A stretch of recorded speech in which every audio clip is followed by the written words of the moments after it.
the sun rises on the jungle and then it sets and then brings upon the jungle the night, and with the night very special dangers that lurk here and there. And the Wild Asia team consider it a privilege to be able to bring those special moments, whatever time of day it is, from the jungle, capturing those very special moments that are here one moment and disappear the next. And despite the dangers that are there, we consider it our privilege and our responsibility to bring this report to you. So, are you set and ready to join us on another walkabout in the jungle? Well, let's go.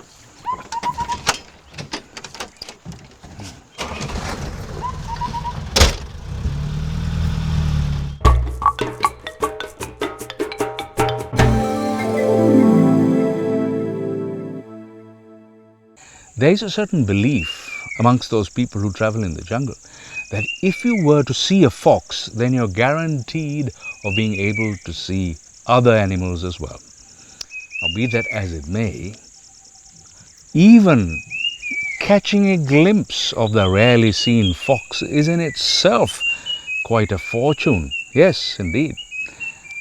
But whether the fox is happy to see humans is quite another matter, and we wonder whether it does. Remember our jackal of days gone by who said grapes were sour because he couldn't reach them? Well, in our jungle trek this week, we met a great-great-great-grandson of the very same jackal. He was just walking around, apparently with no destination or purpose in mind. Though this particular animal walks around aimlessly, the jackal's trek through the ages is quite a long one. Belonging to the dog species, it is a meat-eater. The jackal marks its territory by urinating and howling. Its sensory organs of sight and smell and hearing are very acute. It lives alone or in a small family unit. It is given pride of place in our folklore. It is so similar to a dog in appearance that it is only when it howls that it could be identified as a jackal. Even birds that fly at some time or another are in need of a drink of water, and for that they stop flying and come right down to the level of the ground. Yes, all creatures, great and small, need to drink water. But when they do, it's vital for them to be always watchful and alert.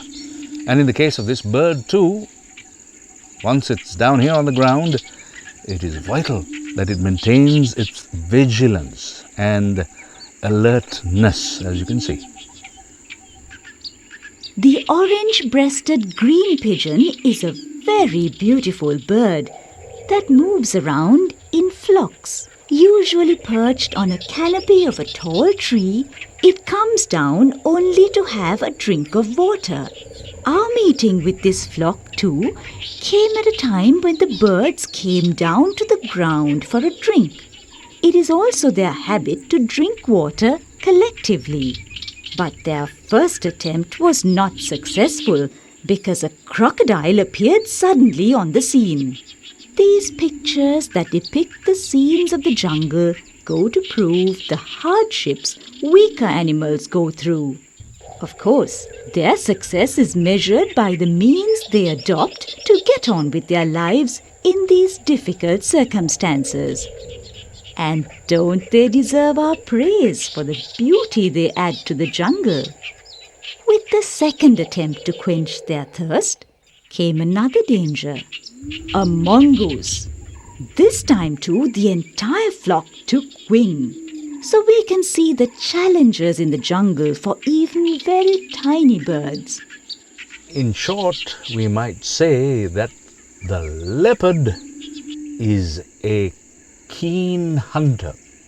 Even when it walks about very slowly, it is thinking about its next victim. Maybe it is because of that it is so rare for us to be able to spot it. But however, the Wild Asia TV team were ever so fortunate enough to be able to spot and record the activities of the leopard in the jungle. And in order to be able to do that, it took an awful amount of time and indeed a great deal of patience. But we managed to capture the leopard for the camera. Being a very elusive animal, it is very rarely that one encounters a leopard in the jungle. This leopard, on a hunt, is walking around looking for prey.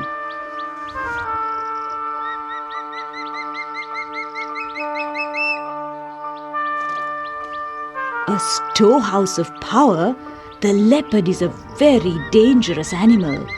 Its sharp canine teeth can tear flesh with ease.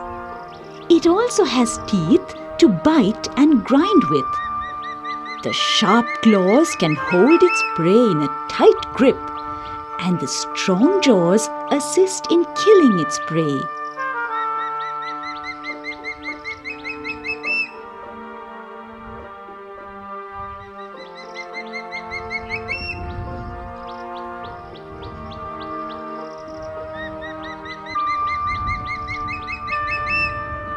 The leopard hunts in the evening or night.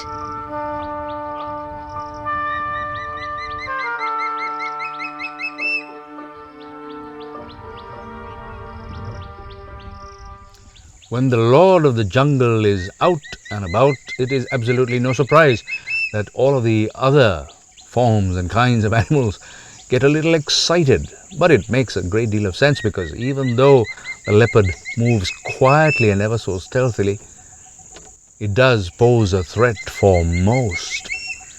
And it seems to make the best sense for other creatures, great and small, to even stop the food that they're partaking of, in order that they can be watchful and vigilant with regard to the movement of the leopard. Apparently dreaming of dinner, the leopard climbed up a tree. Did it smell its dinner? But we mere humans cannot foretell the movements of this wily animal. But 3 peacocks, roaming freely, also looking for food, smelt danger close by. We all know that safety first is the cardinal rule in the jungle.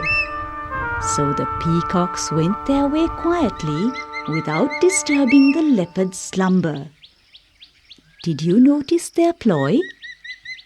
Along with their beautiful plumage to dance and show off, they also have intelligence, which they put to good use. From the response that we saw emanating from the peacock toward the leopard, it seems abundantly clear that whichever way the leopard walks, it seems to be a potentially dangerous animal.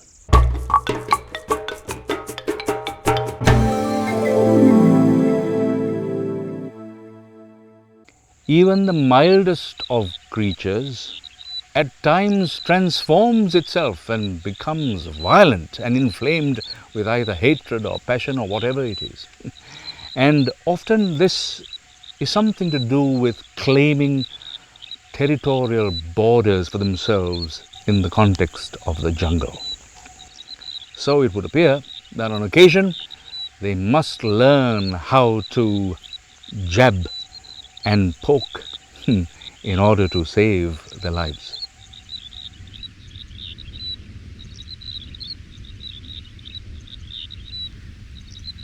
A picture of innocence. The deer belongs to the larger warm-blooded species of mammals. As you can see, the male deer has a prominent pair of horns.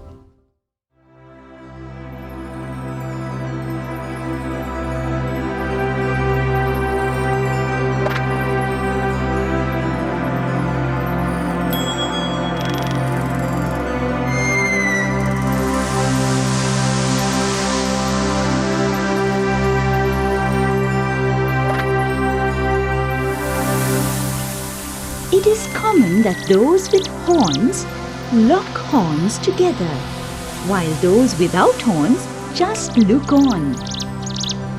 These strong and mischievous young bulls are just waiting for a fight, which might not end in a way they anticipate. It can end in death.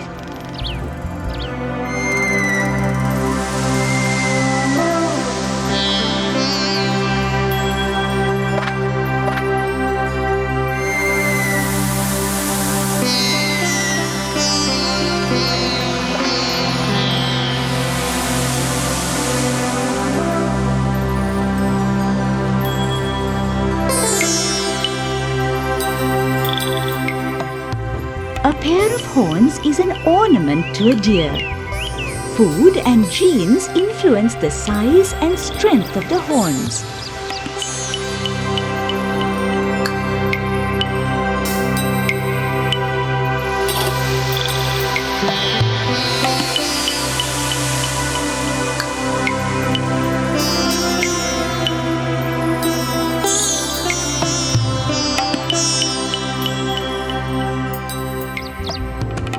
It gives them security as well as helps to defeat an enemy. It is also used to attract the female of the species. But to lock horns in this manner on account of a doe can spell danger to the entire race.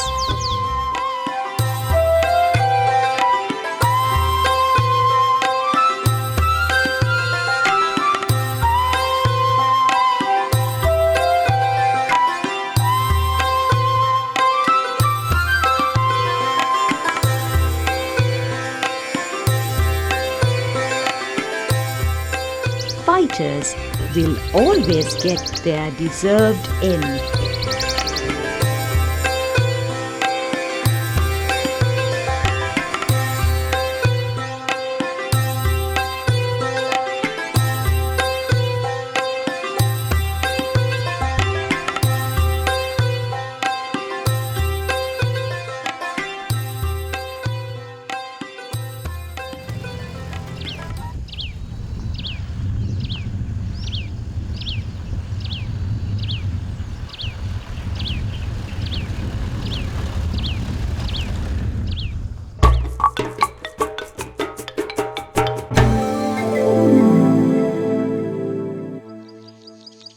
Just like mouths, beaks are also of different sorts. You have long beaks, short beaks, crooked beaks, hooked beaks, and so on and such.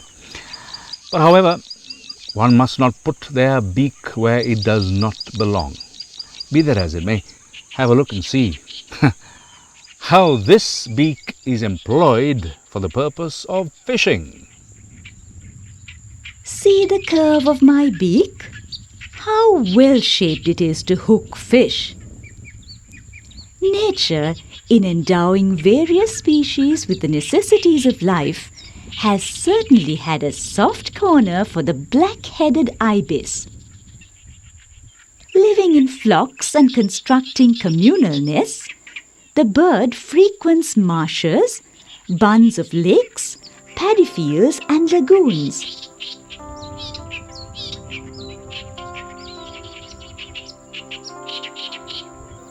Look at the way it speedily gulps down fish for its morning meal. Though clad in white like a hermit, this ritual is a life-giving necessity to the species. The fish they catch is for their consumption only, and not for sale. It may be true that in human society, by and large, there's special concern which is directed toward male children, but not so in elephant society. When they reach a particular age, the male elephants are sent away from the herd, and they spend their time alone. Now, the Wild Asia TV team encountered one such lone male. It was having its bath.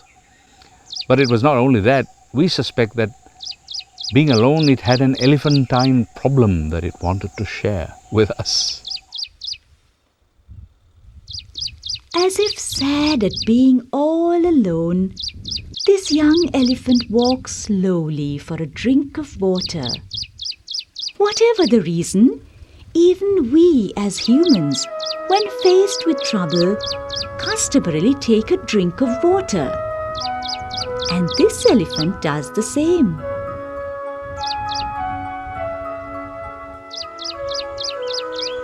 As loneliness hits our small hearts, it hits their elephantine hearts too.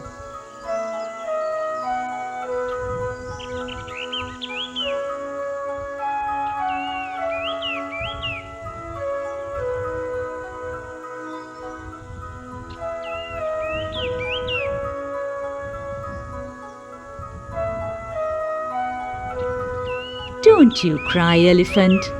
Though you are alone, we are here with you. Your sincere Wild Asia team. Were we to be acquainted with a bird we've not known before, well, that's quite something. But we don't need to think of this bird as necessarily alien. Watching the way it conducts itself, one might even think of it as the local clown.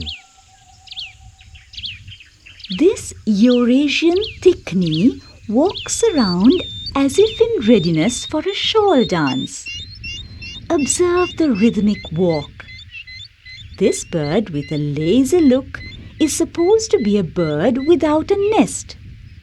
It lays its eggs in a small depression on the forest floor. The Eurasian thick-knee, which mirrors itself in the picture it makes to onlookers, enhances its image by its conduct.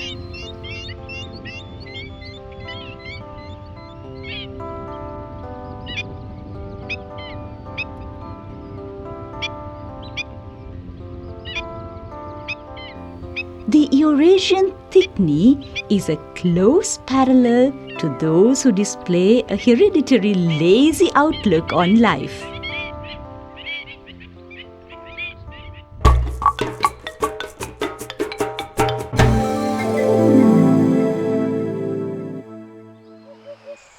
The wild boar, by its very nature, can think of no other comfort than mud. Mud, glorious mud. And the whole herd go and love to wallow in it. And there are others of a similar interest, and it's almost like a cooperative society where they share their interest in mud. But mind you, those that live in the mud would find it very hard to come up and get on top. Some people sling mud on themselves on their own initiative, while there are others who do not like to get mud slung at them in public. But those used to mud have to drown themselves in mud without even liking it. With a high-sounding name, this is a wild boar.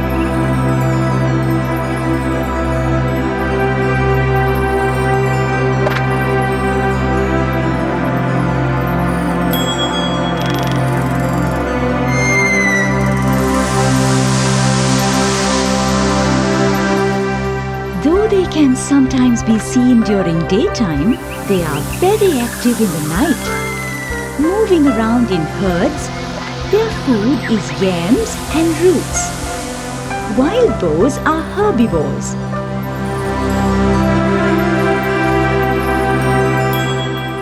The greatest danger to them today is man, who consumes wild boar flesh in large quantities.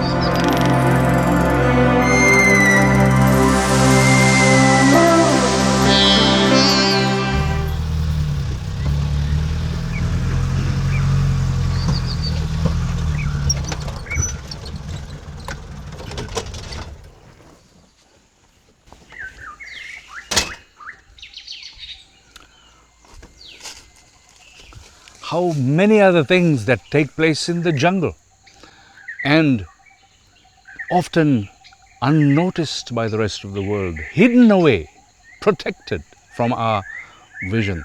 But the Wild Asia TV team consider it their special privilege and even responsibility to bring these rarely seen occurrences and happenings from the jungle and bring it before you. And we trust that you enjoyed reviewing some of this and have learned something from spending this little time with us.